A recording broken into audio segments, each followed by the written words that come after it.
I save mountains of time by dictating things instead of typing them as a dyslexic person, and it's enough time that I've spent some of it trying to figure out what actually makes this so much easier for me than trying to type things out or write them out.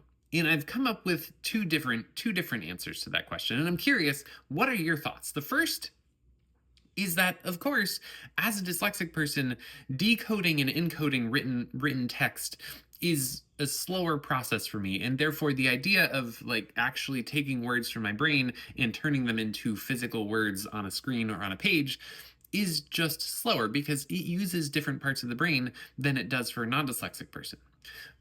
But the other explanation that I've come up with that I am actually really curious if other people have thoughts on this is that I find that when I am writing or when I am typing, part of what's constantly slowing me down is I'm having to actively and consciously think about what I'm spelling. Like every thought that I'm putting out there is constantly being interrupted by like, okay, wait, okay, so what's this word? How do I spell this word? Thinking about how to spell it. Oh, that wasn't right. Okay, did spell check? No, it doesn't know. Okay, how do I figure this out?